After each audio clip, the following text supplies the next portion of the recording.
আসসালামু আলাইকুম ওয়া রাহমাতুল্লাহি ওয়া বারাকাতুহু।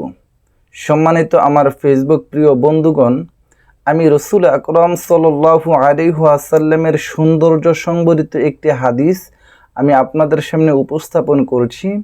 যদি হাদিসটি আপনার কাছে ভালো লাগে, অবশ্যই হাদিসটি শেয়ার করে অন্য মুসলমান ভাই ও বোনদেরকে দেখার সুযোগ করে দিবেন।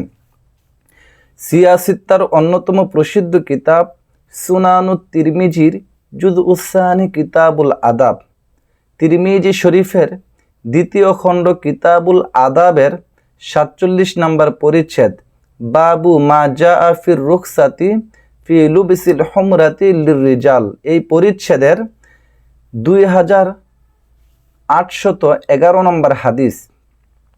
আন জাবির ইবনে সামুরা রাদিয়াল্লাহু তাআলা আনহু قال রাআইতু রাসূলুল্লাহি সাল্লাল্লাহু আলাইহি ওয়াসাল্লাম ফি লাইলাতিন ইদহিয়ান। প্রখ্যাত সাহাবী হযরত জাবির ইবনে সামুরা রাদিয়াল্লাহু তাআলা আনহু থেকে বর্ণিত, তিনি বলেন, আমি এক চাঁদনী রাতে রাসূল সাল্লাল্লাহু আলাইহি ওয়াসাল্লামকে দেখেছি। ফাজআলতু আনজুরু ইলা রাসূলিল্লাহি সাল্লাল্লাহু আলাইহি ওয়াসাল্লাম ওয়া ইলাল কমার। আমি একবার রাসূল আকরাম সাল্লাল্লাহু আলাইহি ওয়াসাল্লামের নূরানী চেহারার দিকে দৃষ্টিপাত করলাম, আরেকবার আকাশের পূর্ণিমার চাঁদের দিকে তাকালাম।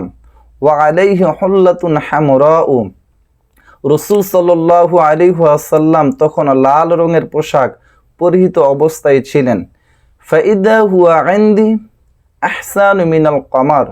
বর্ণনাকারী সাহাবী জাবির ইবনে সামুরা বলেন, আমার কাছে মনে হলো আকাশের পূর্ণিমার চাঁদের চেয়েও রাসূল সাল্লাল্লাহু আলাইহি ওয়াসাল্লাম অধিক সুন্দর ছিলেন। সুবহানাল্লাহ।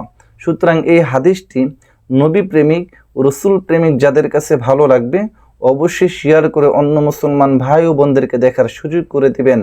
আসসালামু আলাইকুম ওয়া রাহমাতুল্লাহি ওয়া বারাকাতুহু।